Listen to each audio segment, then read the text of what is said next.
Bienvenue sur Mediapart. Merci de nous rejoindre pour une soirée qui va être encore très politique. On vous propose ce soir deux débats.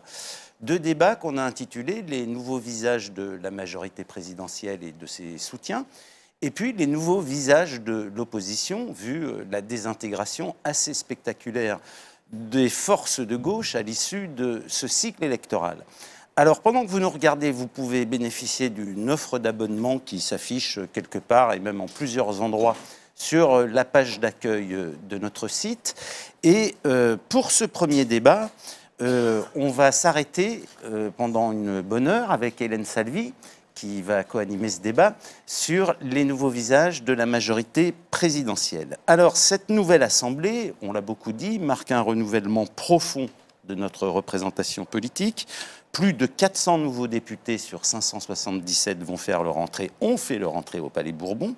Et il faut y insister, parce que c'est quand même une excellente nouvelle, plus de 220 femmes seront députées, 38% très exactement, ce qui est du jamais vu dans l'histoire de la République. Enfin, dernier bouleversement, des députés plus jeunes, avec en particulier une représentation d'une classe d'âge, les 25-35 ans, qui généralement était assez ignoré, en tous les cas, dans l'hémicycle du Palais Bourbon. Alors, bouleversement également, on l'a écrit et répété, puisque le président Emmanuel Macron dispose d'une majorité écrasante, 308 députés pour La République En Marche, 42 députés pour le MoDem, et puis un groupe qui va rassembler, on l'a appris aujourd'hui, c'est en train de se faire, de se concrétiser, qui va rassembler les centristes de l'UDI et des députés les Républicains dits constructifs. On va évidemment parler avec une représentante de ces députés constructifs et j'ai cru comprendre qu'il pourrait être environ 38, 35, 40, 38 ? Oui. Voilà. Environ 38. Ce qui permet largement de constituer un groupe, puisqu'on vous rappelle que le seuil pour constituer un groupe est de 15 élus. Alors, pour parler de cette majorité présidentielle, de son projet, de sa cohérence, de ses divisions, de ses contradictions aussi, nous avons voulu vous présenter 4 nouvelles députées. Ce débat donc est animé avec Hélène Salvi et je te laisse présenter nos invités. La première. Bonsoir. Alors, la première que nous allons présenter, c'est Marie Guévenoux. Marie, vous avez 40 ans. Vous avez été élue députée de l'Essonne, La République En Marche, avec 57,96% des voix. Vous avez commencé votre carrière auprès d'Alain Madelin, qui était alors président du Parti démocratie libérale. Et puis, vous avez rejoint l'UMP en 2002 à sa fondation, par Alain Juppé. Vous avez travaillé à ses côtés, vous avez été nommé secrétaire national du parti en charge de la jeunesse, et puis vous êtes devenue la première présidente des Jeunes Populaires. Ensuite, vous avez quitté l'UMP en 2004, à l'arrivée de Nicolas Sarkozy, et vous êtes passé par différents cabinets, notamment ceux de Jean-Louis Borloo, si je ne m'abuse, et ceux de Xavier Darcos. Et à l'été 2014, si je me souviens bien, Alain Juppé se présente à la primaire de la droite et du centre et vous êtes une des premières à rejoindre son équipe. Vous étiez notamment en charge de la récolte des dons au sein de son équipe. Alain Juppé, on le sait, perd la primaire en novembre 2016 et à ce moment-là, vous devenez une directrice financière pour le moins éphémère de la campagne de François Fillon, parce que vous faites partie des personnes qui ont quitté, avec fracas, on dira, la campagne de François Fillon, quelques jours après l'annonce de sa mise en examen, dans l'affaire qu'on connaît bien, et quelques jours avant le Trocadéro. C'est exact. Tout est bon ? Tout est bon. C'est bon, parfait. Deuxième invitée, Élodie Jacquier-Laforge. Vous êtes députée MoDem de l'Isère. Vous avez été largement élue avec, de mémoire, plus de 65% des voix. Oui, 60,25. Voilà, sur la circonscription de Voiron. Vous avez 39 ans. Vous avez fait des études de sciences politiques. J'ai retrouvé ça. Vous avez même rédigé un mémoire sur les femmes au Sénat. Tout à fait.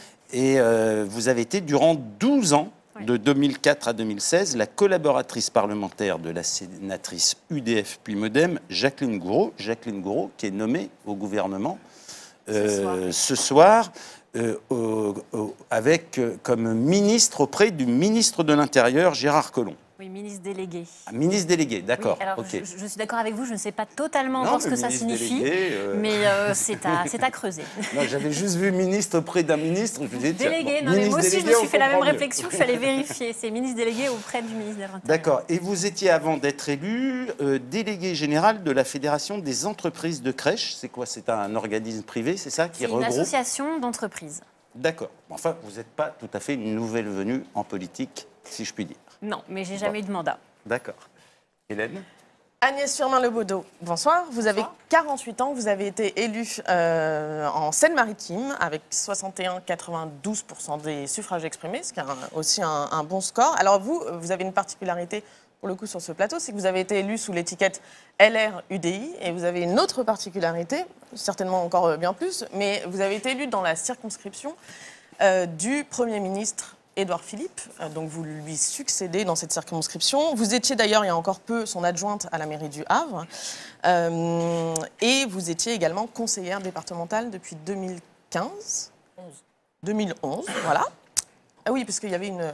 2011, tout à fait. Vous vous êtes engagée en politique à l'âge de 15 ans, donc vous aussi, ça fait quand même un petit paquet d'années que vous êtes dans ce milieu, et vous vous êtes engagée à 15 ans auprès d'Antoine Ruffnac, qui était l'ancien maire du Havre.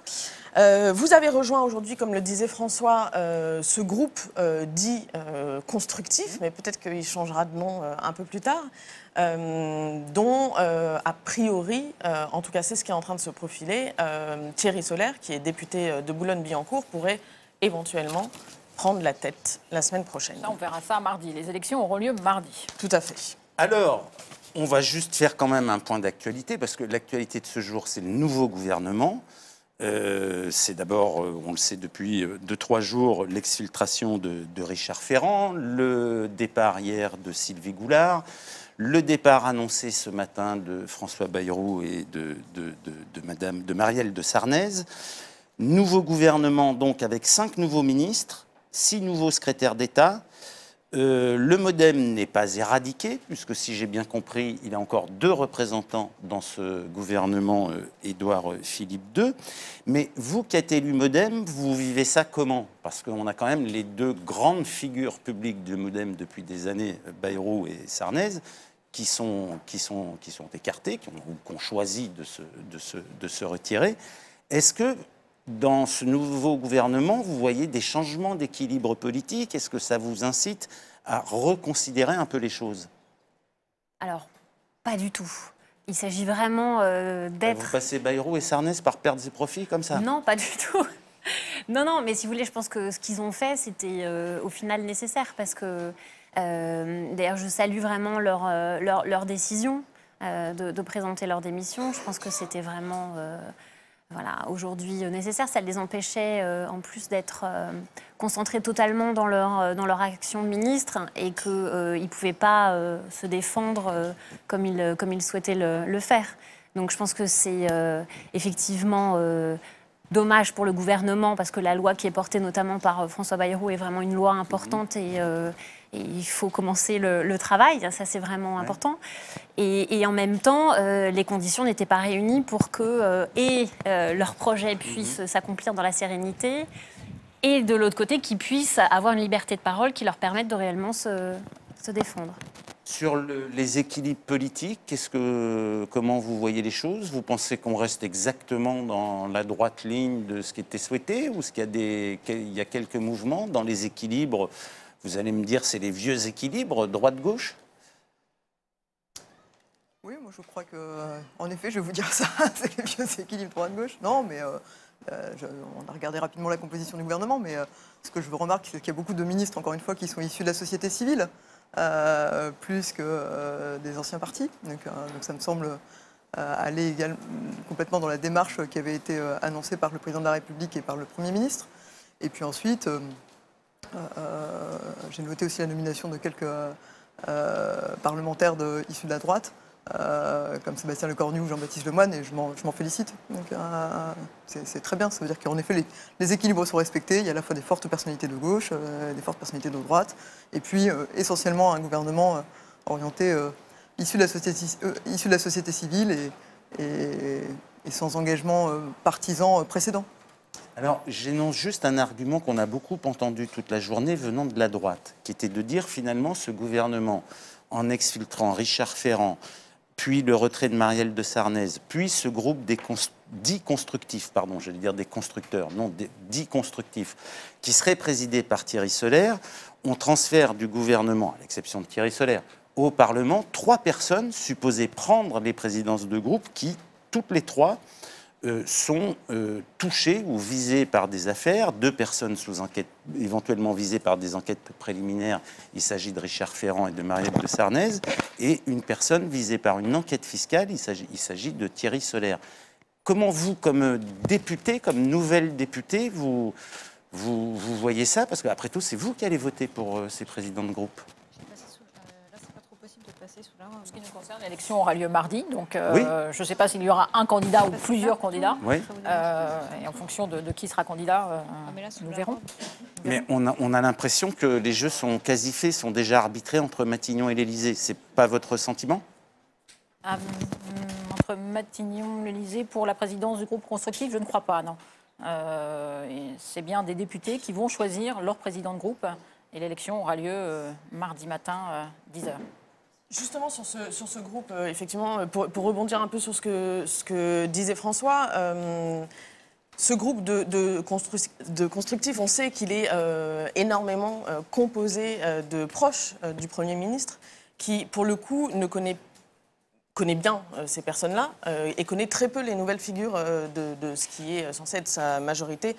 À l'exception de Marie Guévenoux, pour le coup, qui travaillait avec lui au sein des équipes d'Alain Juppé. Mais justement, est-ce qu'il n'a pas eu un regard quand même plus disons, bienveillant, en tout cas actif, dans la création de ce groupe-là, précisément pour asseoir une autorité encore plus large qui pourrait l'avoir avec la majorité de La République En Marche? Je ne vais pas répondre à la place du Premier ministre. Vous voulez poser vous-même la question.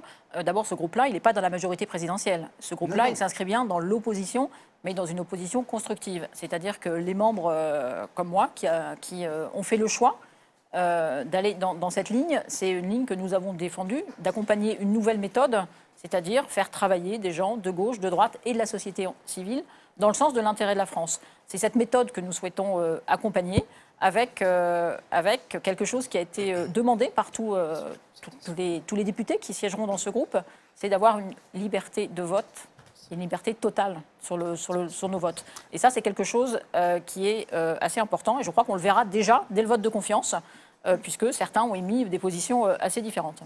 Ah, donc ce groupe constructif ne voterait pas forcément la même chose pour la confiance. Voilà. Lors du discours de politique générale du Premier ministre qui est mardi. Que sur la confiance, par exemple, je ne sais pas ce qu'il sera décidé finalement, mais plusieurs personnes ont émis des idées différentes. Soit voter la confiance, parce que voter la confiance, ça n'est pas donner un blanc-seing, c'est accompagner une démarche. Et le fait de voter la confiance, ça permet aussi peut-être de la retirer à un moment ou à un autre, la confiance.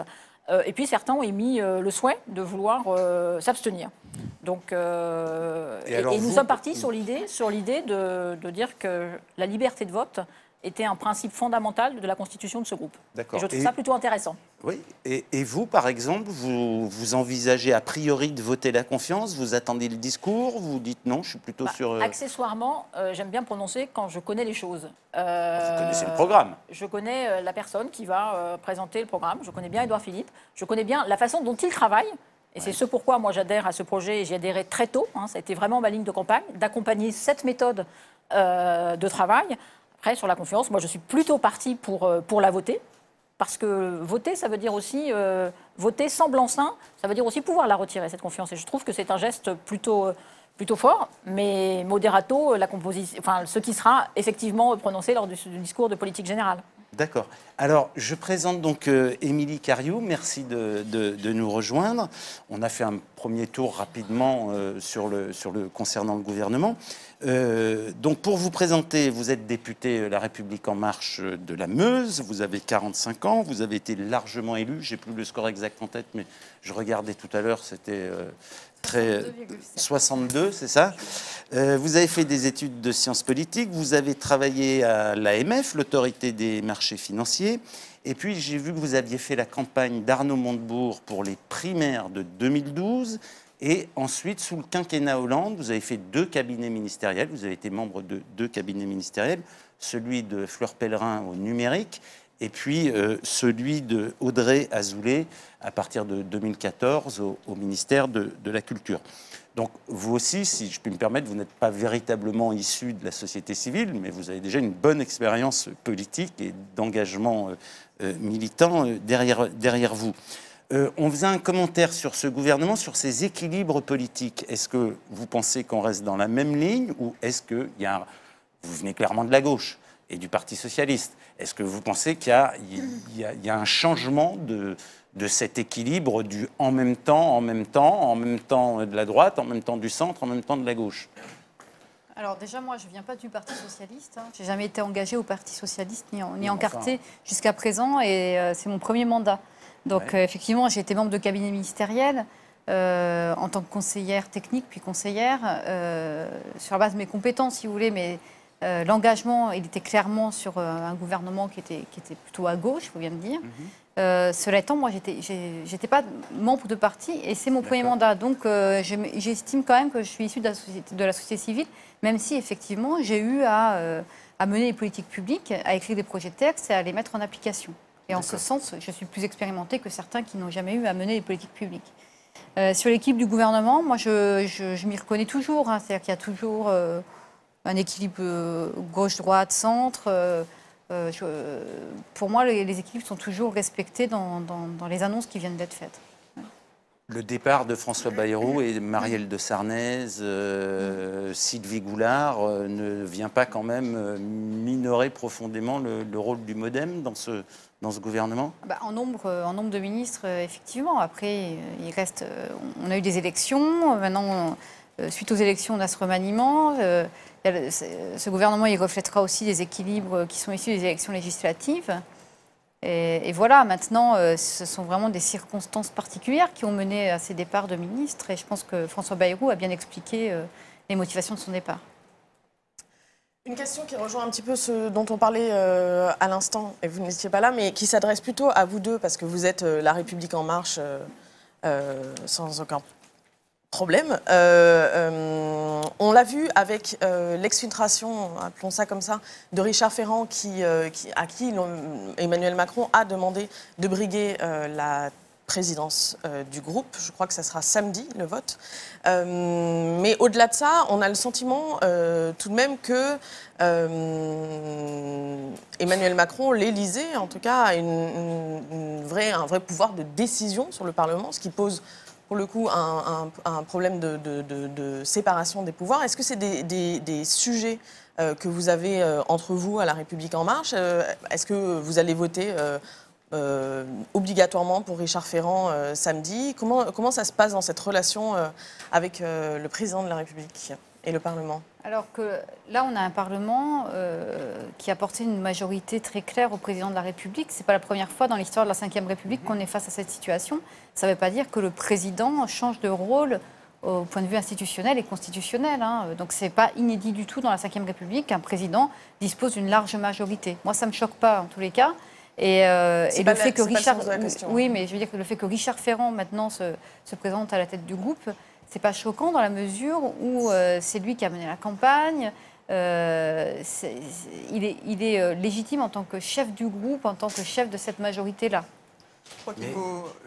Je crois qu'il faut pas être complètement hypocrite. Des présidents de la République avec une large majorité législative qui faisaient entendre leur choix, peut-être de façon plus discrète, c'est quand même arrivé par le passé. Donc, je n'ai pas d'exemple très concret, mais je ne serais pas très précis, mais je ne suis pas extrêmement surprise. C'est déjà arrivé, il ne faut pas se raconter d'histoire. Là, ce qui est clair, c'est qu'il y a un choix qui a été mis. Après, on garde notre liberté en tant que parlementaire. Si demain, le choix qui nous est proposé ne nous convient pas, on votera pour quelqu'un d'autre. Donc, voilà, moi, j'estime que Richard Ferrand, c'est un très bon profil. Il est expérimenté. On a un groupe extrêmement large. C'est-à-dire 308 députés, vous le disiez tout à l'heure. Il faut quand même quelqu'un qui ait de l'expérience. Mais il ne s'agit pas seulement de Richard Ferrand. Il y a tous les postes importants de l'Assemblée sont évidemment renouvelées. La présidence de l'Assemblée, les présidences de commission, les présidences de groupe, la questure.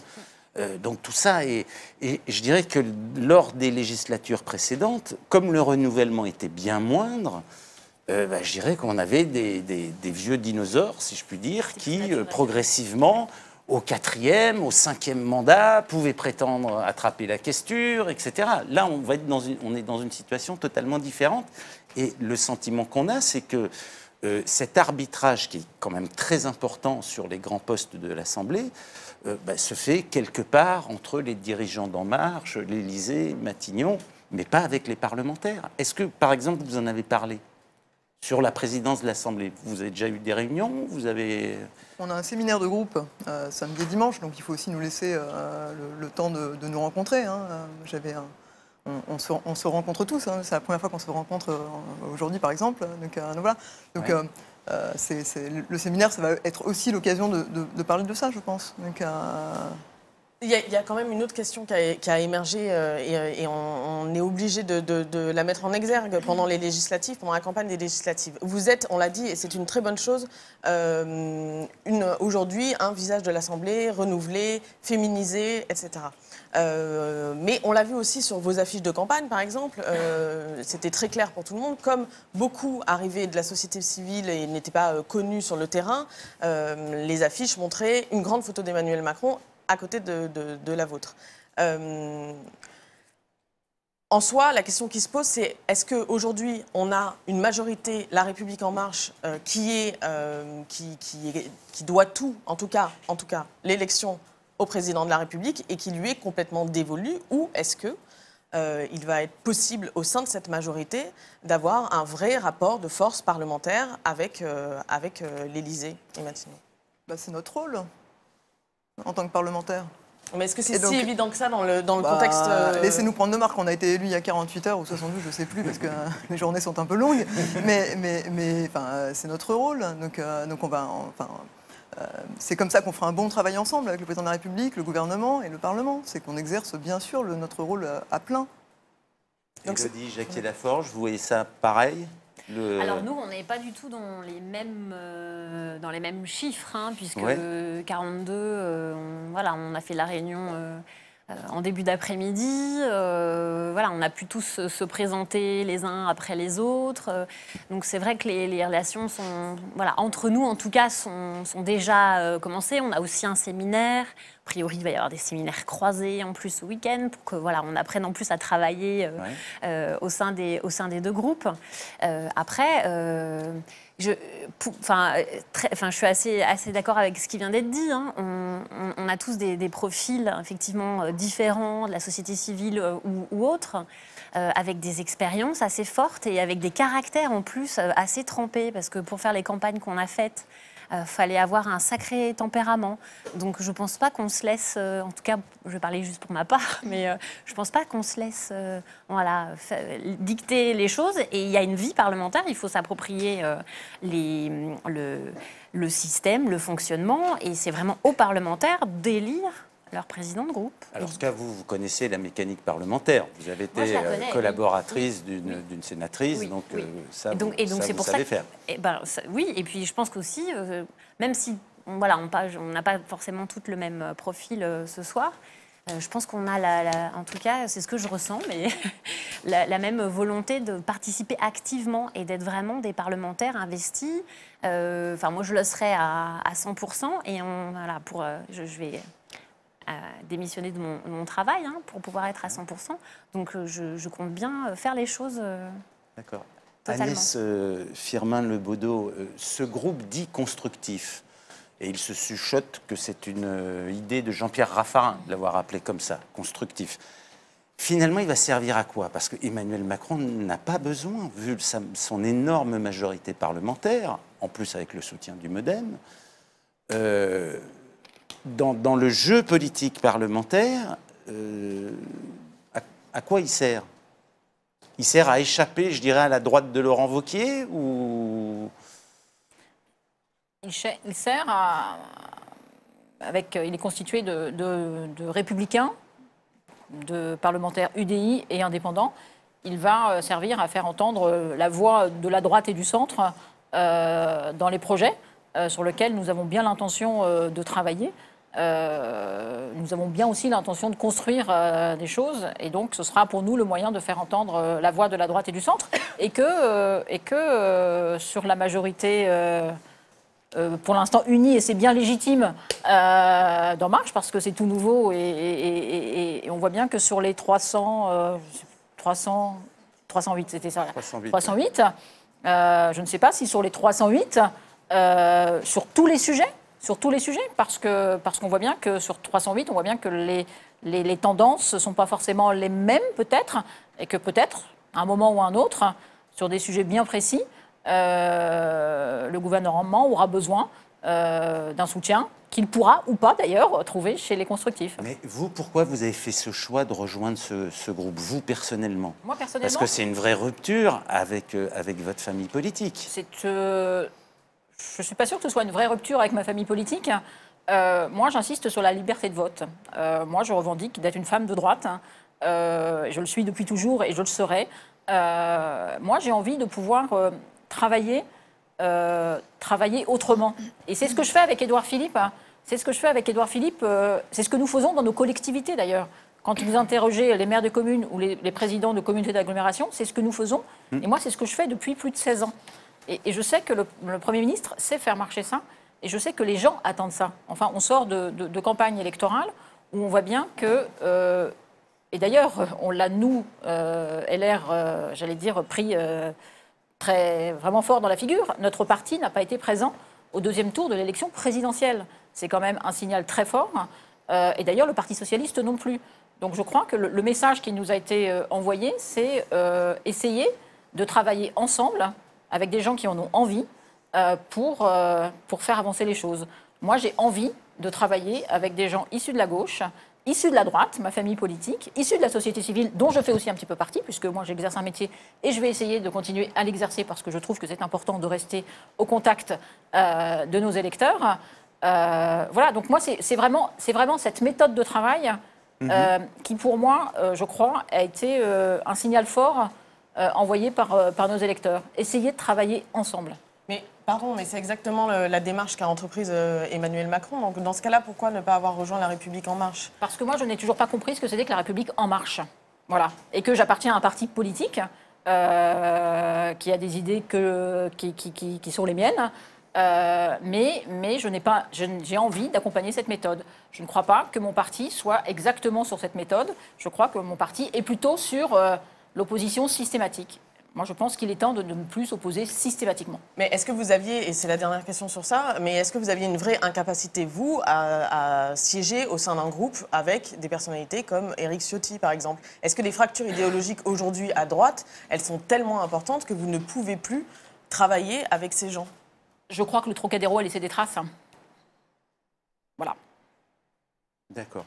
Alors, venons-en au programme. Comme député La République En Marche, vous vous êtes engagé à alors signer, enfin, de toute façon, il n'y a pas de mandat impératif. Enfin, vous vous êtes engagé à soutenir les principaux engagements d'Emmanuel, les principales propositions, pardon, d'Emmanuel Macron. Si on prend la loi sur la modernisation de la vie politique, la moralisation de la vie politique, visant à restaurer la confiance, est-ce que, pour vous, la suppression, par exemple, de la Cour de justice de la République ne fait pas débat? La diminution du nombre de députés à 300 ne fait pas débat? Les différentes mesures de contrôle des dépenses parlementaires, la suppression de la réserve parlementaire, tout ça n'est pas remis, enfin, ne suscite pas d'interrogation de votre part? Si, bien sûr. Alors dites-nous lesquelles. Donc, non, elles vont forcément susciter des interrogations. D'abord, il va falloir qu'on ait le projet de loi déjà qui nous soit communiqué. Ensuite, moi, je pense qu'on peut aussi essayer d'aller plus loin dans ce projet de loi. Sur quel point, par exemple? J'ai pas d'idée précise à vous donner parce que tant qu'on ne s'est pas établi sur le texte, mais je crois que cette loi a été présentée rapidement. Donc il faut maintenant qu'on l'étudie, qu'on l'analyse et qu'on ne s'empêche pas, pour aller dans le sens de ce que vous disiez tout à l'heure, si on constate qu'il y a une façon de pouvoir faire plus, faire plus, parce que c'est un sujet sur lequel, moi j'ai passé 5 semaines de campagne à réaliser à quel point les Français étaient défiants aux candidats. Pas aux candidats de mon mouvement, mais aux candidats dans leur ensemble. Il faut que dans 5 ans, on réussisse. Ça ne passera pas que par la loi qui redonnera confiance, ça passera aussi par l'obtention de résultats concrets. Mais il faut qu'on réussisse à faire en sorte d'inverser cela.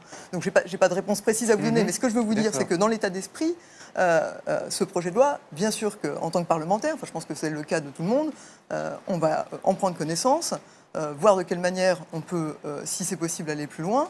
Alors, je vous interromps pour vous donner un exemple, parce qu'on avait publié un article assez complet de Mathilde Mathieu sur le projet de loi qui notait les nombreuses avancées, mais qui notait également des manques. Et il y a, semble-t-il, un trou noir, enfin, c'est en tous les cas ce qu'on expliquait dans ce projet de loi, c'est comment on gère les conflits d'intérêts.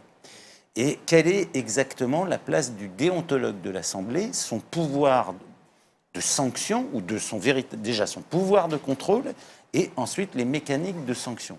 Et alors les conflits d'intérêts, c'est un problème complexe mais qui en même temps est très simple. Voilà. Donc est-ce que là vous pensez, je ne sais pas, qu'il peut y avoir des avancées? Vous savez, le conflit d'intérêts, ce qui compte, c'est déjà de déclarer les situations de conflit d'intérêts. C'est-à-dire que en soi, ça ne peut pas empêcher complètement l'action politique. C'est-à-dire qu'identifier les zones de conflit d'intérêts, ça permet d'isoler un certain nombre d'actions sur ces conflits-là. Donc là-dessus, évidemment, on peut avancer. Aujourd'hui, le texte, encore une fois, nous, il faut qu'il soit transmis au Parlement et à ce moment-là, on le regardera. Mais ne croyez pas que les textes de loi vont passer sans aucun amendement parlementaire.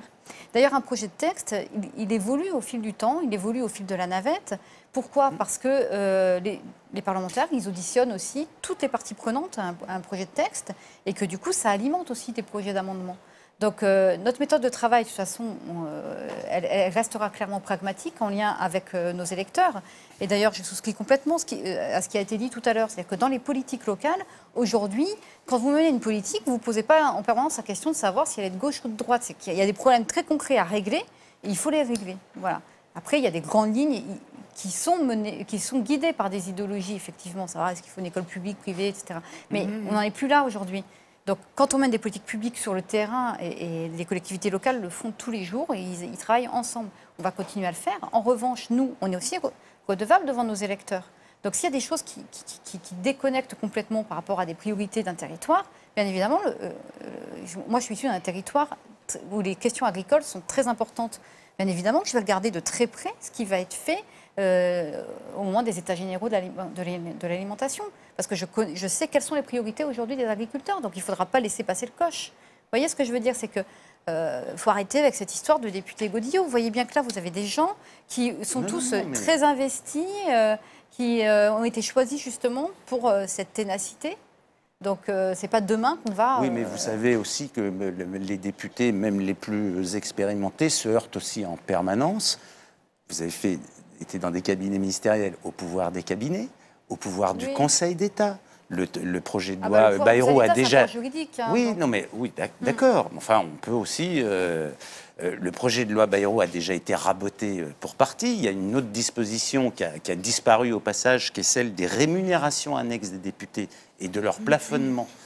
Ça a disparu par rapport à la première annonce faite par François Bayrou. Et puis le texte tel qu'il est ressorti, pouf, ça y est plus. Donc, il y a des choses qui reviennent après le Conseil d'État. Oui. Il y a des choses qui reviennent même après discussion, quand on se concerte à la fin des projets de loi. Donc le débat parlementaire, il est long, hein, et il est très riche. Je me permets de vous citer un deuxième exemple, parce que qui, pour le coup, ne figurait pas dans la campagne d'Emmanuel Macron. C'est le projet annoncé de loi contre le terrorisme, donc qui va venir très vite, qui est annoncé pour cet été, dont une lecture a été faite par énormément de juristes. On est en train de transposer les dispositifs d'exception de l'état d'urgence dans le droit commun. Il y a eu cette initiative assez inédite d'une réunion la semaine dernière de 9 organisations de défense des droits de l'homme et des libertés, des organisations qui généralement ne se réunissent pas. On ne voit pas très souvent l'ACAT, l'Association des chrétiens contre la torture, avec la FIDH ou le GISTI. Et toutes ces associations étaient pendues à la sonnette d'alarme sur les grandes menaces sur nos libertés individuelles. Est-ce sur un texte comme ça, justement, vous venant plutôt d'une culture politique de gauche, culture politique de droite, du centre, est-ce que vous pensez qu'un accord peut être trouvé ? Peut-être je vous donne la parole ou... C'est le travail de chacun et je veux dire que, je ne vais pas redire ce qu'ont dit mes collègues, mais parler de quelque chose qu'on n'a pas vu, c'est toujours un peu compliqué. Mais je crois que l'état d'esprit, et notamment sur ce sujet, qui est quand même un sujet, j'allais dire, d'intérêt national, j'imagine bien que chacun, même avec ses tendances politiques, pourra faire évoluer le projet dans un sens qui semble aller dans le sens de la sécurité des Français. Voilà, moi je suis adjoint au maire en charge de la sécurité. Enfin, j'étais adjoint au maire en charge de la sécurité. Ce problème est un problème quotidien. La vigilance, elle est quotidienne. Il est vrai qu'on doit assurer pour nos concitoyens une sécurité, mais on doit aussi, nous, chaque citoyen doit apprendre à vivre avec une petite vigilance accrue, mais doit continuer à vivre. C'est bien l'intérêt de travailler sur ce sujet. Oui, mais vous voyez bien aussi que sur la question des libertés publiques, on a là des cultures politiques qui sont différentes et qui sont très clivantes. Oui. C'est bien là Donc où il va falloir arriver à vous mettre d'accord. C'est bien là le travail. C'est un équilibre, voilà. Si vous avez été en charge de la sécurité, entre effectivement les libertés publiques et la sécurité. Et c'est une balance à trouver entre les deux. Et effectivement, c'est extrêmement important. Et je pense que là, on ne débat pas vraiment, mais on exprime chacune. Et on a un certain nombre de filets de sécurité. C'est-à-dire qu'on a quand même un ordre juridique à respecter. Et donc le Conseil d'État, là, pour le coup, il sert à quelque chose. Le Conseil constitutionnel aussi, la Cour européenne des droits de l'homme. Donc on doit respecter tous les grands engagements internationaux de la France en matière de droits de l'homme. Ça, il n'y a pas de raison qu'on revienne là-dessus. Hélène. Parmi les 3 lois qui arrivent, donc loi sur la moralisation de la vie politique, effectivement cette loi qui concerne l'état d'urgence, loi antiterroriste, et il y a une réforme du Code du travail qui est quand même un des plus gros dossiers de ce début de quinquennat. Vous êtes toutes prononcées a priori pour, Agnès Firmin-Le Bodo aussi, oui j'imagine. Or, aujourd'hui, il y a des nouvelles dispositions en discussion qui n'étaient pas annoncées, comme par exemple la remise en cause du CDI par le biais de contrats dits de mission. Qu'est-ce que ça vous inspire, ce genre de choses, par exemple, des choses qui sont glissées sans avoir été annoncées et qui sont quand même d'une radicalité sans nom dans ce projet de loi? Juste pour préciser et compléter ce que dit Hélène, c'est le projet de loi d'habilitation au recours aux ordonnances qui a été rendu public aujourd'hui par nos confrères du Monde. Alors même que les 48 réunions... J'ai vu effectivement l'annonce, mais j'ai pas eu du tout le temps d'aller voir effectivement de quoi il s'agit. Aujourd'hui, on était toutes à l'Assemblée nationale juste pour aller chercher sa mallette, faire nos formalités. Oui. Donc, on pourra revenir vous en parler si vous voulez, mais aujourd'hui, on était plutôt dans la partie logistique. Assez importante à faire à l'Assemblée nationale. Voilà. Donc, ce que je veux dire, c'est que globalement, il y a 48 réunions qui sont prévues avec la ministre du Travail et des organisations syndicales. Or, on a tout de même le sentiment que les choses sont déjà actées, pour ne pas dire gravées dans le marbre. Est-ce que c'est pas du tout laisser dire ça? Enfin, on ne fait pas 48 réunions de travail avec des partenaires sociaux en disant tout est déjà écrit. Hein. On n'est pas dans un séminaire de cadre où tout est écrit à l'avance. Hein. Ça ne marche pas comme ça avec les syndicats. Moi, j'étais représentant syndical, alors je peux vous en parler d'autant plus. Donc, non, les syndicalistes, ils ont leur mot à dire et je peux vous dire qu'ils le feront parfaitement savoir. Donc là, l'idée, c'est 48 réunions, c'est quand même un calendrier de travail qui va aller à un rythme assez soutenu. Et à l'issue de ça, on espère bien aboutir à un texte qui fasse consensus le maximum possible. C'est ce texte-là. Et nous, on pourra discuter de ce texte-là après. Alors, je vais prendre une mesure qui, elle, n'a pas du tout fait consensus entre les gens venus de la droite et des gens venus du centre ou de la gauche. C'est la question de la CSG, de l'augmentation de la CSG qui viendrait frapper une partie des retraités avec la suppression d'une partie des charges sociales pour les salariés, leur transfert sur la CSG, augmentation de 1,7% de la CSG. Vous qui avez fait la campagne de Juppé, CSG suppression de la taxe d'habitation, autre mesure emblématique de la campagne Macron. Comment vous faites par rapport à ça? Alors c'est là où vous êtes libre et vous nous dites non, c'est pas pour nous.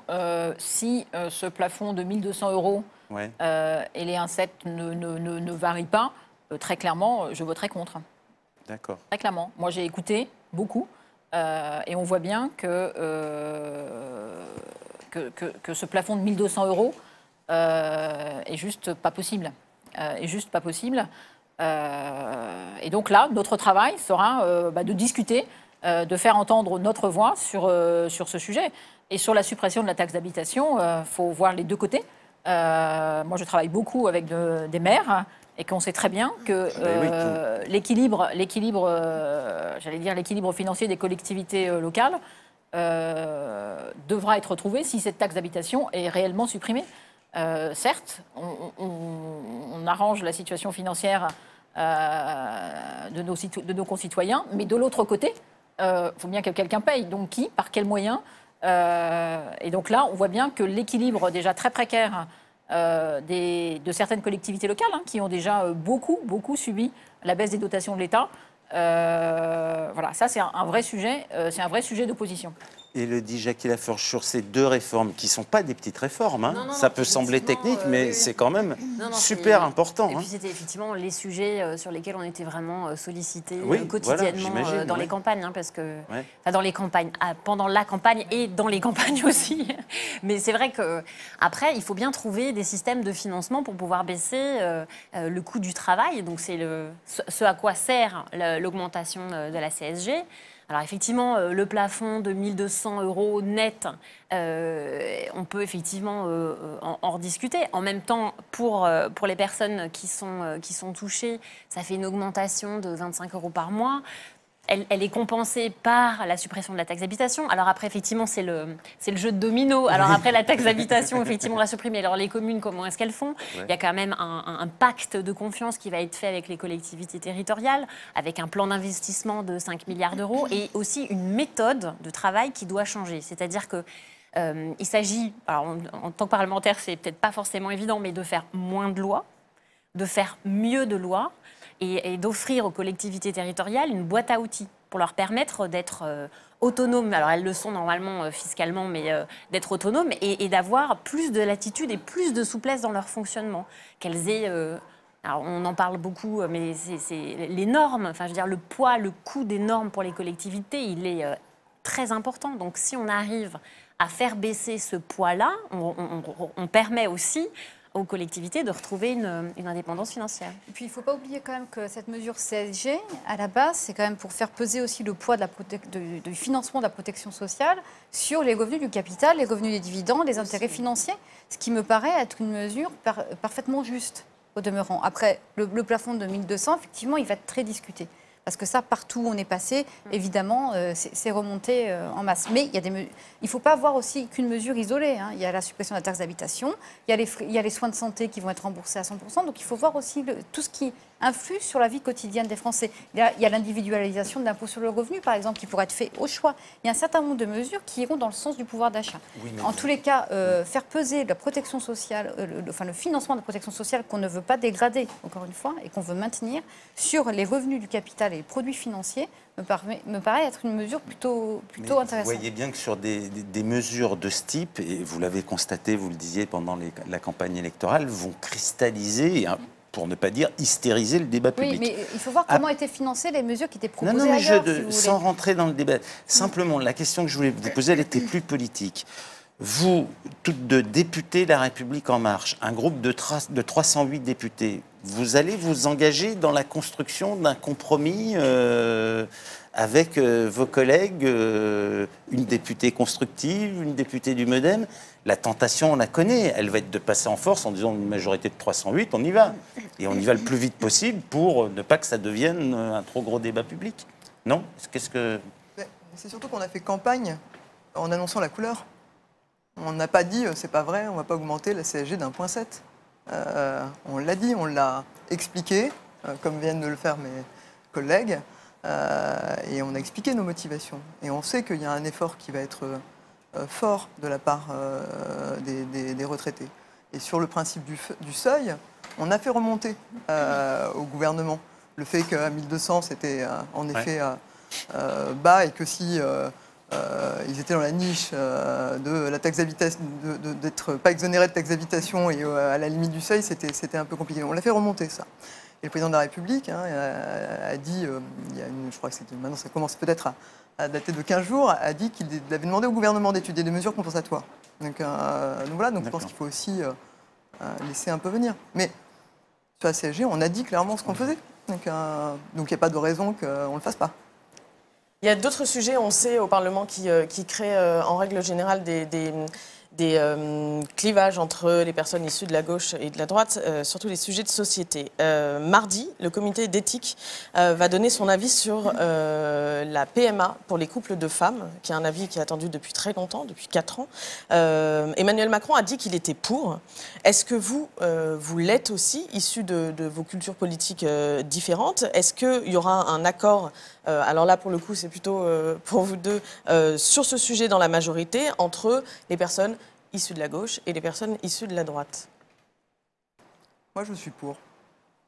Je connais beaucoup de femmes qui ne sont pas forcément en couple, d'ailleurs, c'est pas forcément que le sujet du couple, qui sont célibataires et qui font appel à la procréation médicalement assistée. Et il y a une forme d'hypocrisie, d'ailleurs, à ne pas la reconnaître. Donc voilà, donc moi, personnellement, ça ne me posera pas de problème. Agnès Firmin-Lebaudot, vous êtes d'accord avec ça? Moi, je suis professionnelle de santé, je rencontre des femmes célibataires, effectivement, qui souhaitent pouvoir avoir un enfant et qui vont très souvent en Belgique, d'ailleurs, pour... au Barcelone. Voilà. Donc ça se pratique, donc... voilà. Il y a un autre sujet qui se pose, et alors là, pour le coup, la question s'adresse plutôt à vous. Au sein de votre majorité, il y a 2 élus, Bruno Bonnel, député du Rhône, je ne sais pas si vous le connaissez déjà, qui a battu Najat Vallaud-Belkacem, qui possède des sociétés au Delaware, je ne sais pas si on dit comme ça, qui est reconnu comme un des trous noirs de la finance mondiale. Et au sein de votre majorité aussi, il y a un autre élu qui s'appelle Roland Lescure, qui est lui député des Français de l'étranger d'Amérique du Nord, et qui était, il y a encore quelques semaines, numéro 2 d'un des plus gros fonds de pension nord-américains, lequel a doublé les investissements dans des paradis fiscaux. Je sais que vous êtes plutôt au fait de ce type de questions. Vous avez notamment travaillé sur ces questions, sur les grandes entreprises, type Google, etc. Qu'est-ce que ça vous inspire, le fait de siéger à l'Assemblée nationale, aux côtés de profils comme ces 2 élus dont je parlais, et comment pouvez-vous peser sur ce type de questions? Alors moi, sur les profils particuliers, je ne vais pas me prononcer parce que je ne connais pas leur situation juridique, fiscale et autres. Moi, ce que je pense surtout, c'est qu'on devrait aller beaucoup plus vite et beaucoup plus loin sur la lutte contre l'optimisation fiscale. Aujourd'hui, tous ces mécanismes ils sont parfaitement légaux. Donc, ce qu'il faut, c'est surtout traiter les mécanismes d'évasion fiscale via ces États, soit les États tunnels au sein de l'Europe, comme le Luxembourg ou l'Irlande, soit ces États qui sont clairement des paradis fiscaux et qui ne sont pas mentionnés comme tels sur la liste de l'OCDE, par exemple. Donc, c'est plutôt ça qu'il faut régler. Je veux dire, quand c'est juridiquement autorisé, qu'est-ce que vous voulez que je vous dise? En revanche, quand on est un élu, nous, on va tous remplir une déclaration à la haute autorité pour la transparence de la vie publique dans laquelle on mentionne toutes nos détentions dans des sociétés, etc. Donc, bien évidemment, il est hors de question qu'un élu de la République soit impliqué dans des schémas de fraude fiscale ou autre. Le problème, voilà. Mais ça, c'est autre chose, si vous voulez. Mais vous risquez, on n'en sait rien encore, mais vous risquez de siéger avec des personnes pour qui l'optimisation fiscale, non seulement... Non, parce que c'est pas parce que vous avez une société dans le Delaware, et je vais vous dire un truc, c'est pas parce que vous avez un compte bancaire au Panama que c'est forcément de l'optimisation fiscale. Là, en l'occurrence, c'était le cas et ça a été reconnu même par le principal intéressé. Bon, moi, je ne me prononce absolument pas sur les situations particulières, sur des sujets aussi sensibles. Bien sûr. Donc après, s'il y a des situations qui sont frauduleuses ou autres, de toute façon, la haute autorité, vous savez qu'elle transmet directement toutes les informations à la Direction générale des finances publiques. Donc maintenant, on va tous être vérifiés fiscalement, etc. Donc non, mais il y a aussi tout ça va avoir des conséquences. De contradictions et d'intérêts divergents au sein d'un même groupe. Et ce qu'on a pu constater sous le quinquennat Hollande, ça allait de la séparation banque d'affaires, banque de dépôt, à la lutte contre les paradis fiscaux, etc.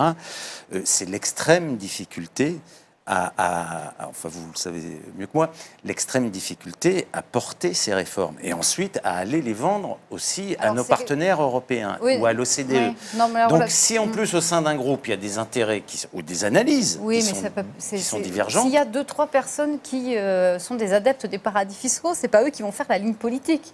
Vous vous rendez bien compte, nous la France, on est engagés dans un grand chantier qui s'appelle Base Erosion and Profit Shifting au niveau de l'OCDE. C'est quelque chose dans lequel la France s'est massivement engagée depuis 2012. C'est un chantier qui avance et qui lutte contre tous les mécanismes d'optimisation fiscale. Parallèlement à ça, l'Union européenne a déjà adopté un certain nombre de mesures pour assurer la transparence des comptes bancaires. Et en ce moment, Pierre Moscovici est en train a engagé lui aussi un grand plan de lutte contre l'optimisation fiscale.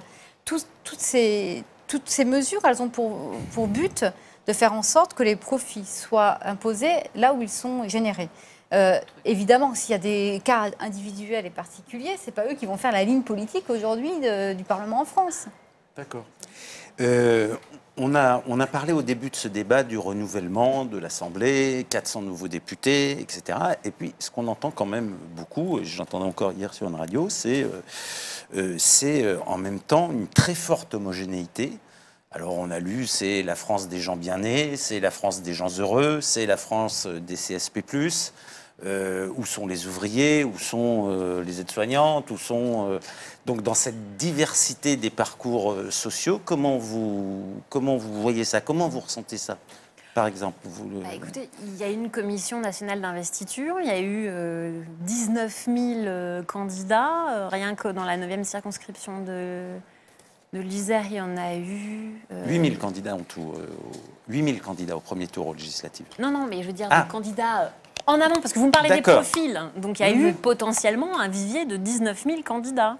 Alors, il y avait 73% d'hommes, par exemple, ça m'avait frappé. Et puis... il y a eu la Commission nationale d'investiture qui a sélectionné sur chaque circonscription pour la République en marche. Oui, c'est parce que vous parlez, parce que les 400 ils sont là-dessus. Donc après, j'ai envie de vous dire, on a fait acte de candidature, c'est pas nous qui avons eu effectivement les manettes pour choisir. Après, on peut le regretter. Enfin, en tout cas, moi, je le regrette. Et on peut espérer que progressivement, il y ait une représentativité de l'Assemblée qui s'améliore et que redonner confiance dans l'action publique, ça passe aussi par ça, une meilleure représentativité et des catégories socio-professionnelles et aussi, ça c'est la proportionnelle, aussi une meilleure représentation des différents courants. Je crois qu'il y a d'abord... il faut quand même noter les fortes progressions, pas noter que ce qui ne va pas. Non, mais je les ai notées au début. Hein. Donc, je me charge de corriger ça. Donc, les femmes, je sais plus précisément combien il y a de femmes qui ont été élues. 223. Plus de 220, ouais. 223. Ouais, c'est extraordinaire. Donc, 223 femmes, c'est juste formidable.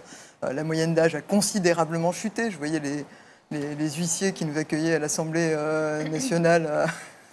clairement étaient ébahis de tant de jeunesse et tant de féminité. Donc voilà. Pour répondre après sur votre question, moi, ce que je constate, c'est que les autres groupes, en tout cas ceux que j'ai connus par le passé, étaient malheureusement pas beaucoup plus représentatifs d'une société populaire. Et pourquoi? Parce que malheureusement, c'est ces catégories-là qui sont les plus déçues de la politique. Et que du coup, elles ne candidatent pas. Parce qu'elles ne votent pas. Donc, comme ça. Parce que c'est plus compliqué aussi pour elles de se dégager du temps pour faire de la politique. C'est un autre sujet. Je crois que c'est assez compliqué pour tout le monde de dégager du temps pour faire de la politique. Donc voilà. Mais cela étant, vraiment, moi je crois que le problème, il est vraiment là. C'est qu'on a une partie des Français qui, aujourd'hui, ne croient plus en la politique. Et c'est sans doute ceux qui sont les plus... démunis, les plus faibles, et qu'il faut leur redonner cet espoir et leur donner envie d'être candidat la fois prochaine. Oui, moi, ce que je vois quand même, c'est que ça me paraît... Bon, certes, je suis d'accord avec vous qu'au point de vue des catégories socio-professionnelles, on ne représente pas encore toute la diversité, quoique on a des infirmières, c'est pas non plus que des cadres. Ça me paraît quand même beaucoup plus démocratique que ce qu'on vivait jusqu'à présent dans les partis politiques, avec des gens qui grenouillent dans des histoires d'appareils pendant 20 ans pour se hisser à la tête d'une section. Enfin, Je veux dire qu'il faut voir ce que c'est aussi le fonctionnement habituel d'un vieux parti politique. Hein. Je veux dire qu'il n'y avait aucune place, déjà pour des femmes, très clairement, et pour des personnes qui veulent s'investir de nos générations. Un jeune commence à 50 ans. Non mais c'est vrai, moi Non, mais- jeune, j'ai 45 ans, tout le monde me dit « Ah, vous êtes jeune en politique, vous êtes jeune », mais 45 ans, je suis désolée. C'est-à-dire qu'en fait, les gens qui avaient 45 ans dans les années 80, ils sont encore au pouvoir. toujours là. Enfin, c'est eux qui sont sortis là. Vous vous Et les rendez électeurs compte ont choisi aussi. Enfin, moi, dans ma circonscription, j'avais 18 candidats. Donc, ça veut dire qu'il y avait aussi un choix. Il y avait sûr. aussi un choix et de gens, il y avait en plus d'hommes que de femmes, mais des gens d'horizons assez divers. Donc ce sont aussi les électeurs qui, par leur vote, ont choisi. Je crois que la moyenne, c'était 14 candidats par circonscription, ce qui est aussi pas mal. Donc il y a eu aussi un choix fait par les électeurs. J'ai une toute dernière question et après on Oui, terminera ce plateau. Vous l'avez évoqué tout à l'heure, il y a un vrai sujet autour de la proportionnelle et notamment pour favoriser le pluralisme au sein de l'hémicycle. Emmanuel Macron, le 5 mai, ici même, avait dit qu'il était non seulement pour l'instauration de la proportionnelle, d'une dose de proportionnelle, mais surtout qu'il fallait le faire vite et avant la fin de l'année. Or, on a appris il y a quelque temps que le projet était en raison d'une surcharge du travail parlementaire, dit-on, repoussé peut-être courant 2018. Il pourrait, selon les mots du Premier ministre, s'accompagner, il devrait même s'accompagner d'une réduction du nombre de députés. Pour le coup, ça vous concernera tous. Est-ce que vous êtes toutes d'accord avec l'instauration d'une dose de proportionnelle à l'Assemblée, quitte éventuellement à perdre votre poste, mandat? Oui. Oui. Oui, alors avec juste un petit bémol quand même, parce que ça a été évoqué pendant la campagne, hein, c'est que pour les départements, enfin les zones les plus rurales, il faut quand même faire attention, parce que comme vous le savez, il faut une représentation démographique, entre guillemets, par député, qui fait que si on élève le niveau de représentation démographique, il faut faire quand même attention à ce que des territoires très peu peuplés puissent quand même avoir une représentation au niveau de l'Assemblée. Alors, je ne dis pas ça pour ma propre circonscription, hein, parce qu'elle est très variée, elle est à la fois urbaine et à la fois rurale, mais ça, il faut, à mon sens, c'est important. Il ne faut pas tomber non plus dans l'antiparlementarisme ou dans le populisme en disant, bah, voilà, on va baisser le nombre d'élus, c'est très bien. Il faut faire attention quand même à respecter initialement pourquoi ça a été fait aussi. Même avis, proportionnel, réduction à 300 du nombre de députés. Alors, il y a 2 jours, je lisais 470. Macron avait parlé de 300, Édouard Philippe, on est déjà à 470. En tout cas, il faut quand même savoir un peu raison garder. Moi, je rejoins l'argument de dire attention. Certes, je pense qu'il faudra diminuer sans doute un peu le nombre de députés. Passer de 577 à 300 me paraît un peu brutal. Et le risque, c'est d'éloigner encore un peu plus. Et moi, je suis très vigilante au vote Front National dans le monde rural. Attention, nous les élus, nous avons sans doute une responsabilité de ce vote aussi important du Front National en milieu rural. Et donc, encore éloigner l'élu de la ruralité, encore diminuer un peu cette proximité que nous devons avoir avec nos électeurs peut être un peu dangereux et peut encore faire le lit du Front National. Je partage ce qui vient d'être dit. Moi, ça ne me choque pas qu'on diminue le nombre de députés. Après, quel est le nombre idéal, je ne sais pas, effectivement. Mais il faut faire attention à la proximité, effectivement, entre l'élu et notamment les zones rurales, parce que le lien est très important. Et je suis d'accord que ça alimente aussi le vote Front National, le fait de se sentir représenté par quelqu'un qui est très éloigné. Mais bon, c'est des choses qui peuvent se discuter, quoi. Après, sur la dose proportionnelle, moi, je dis qu'il faut faire attention. J'ai pas envie qu'on se retrouve dans la configuration des années 80 avec une masse de députés. 86, 88, voilà. oui. Ça, 35 députés, Front National et un groupe. Voilà. Vous seriez contre, par exemple, abaisser la barre du seuil pour créer un groupe à 10 députés, ce qui permettrait, au passage, au FN, 8 députés, plus Bompard, plus Ménard. Voilà. D'accord. Bien, on vous remercie beaucoup. Merci d'être venu et de nous avoir expliqué comment allait fonctionner cette majorité et ses soutiens.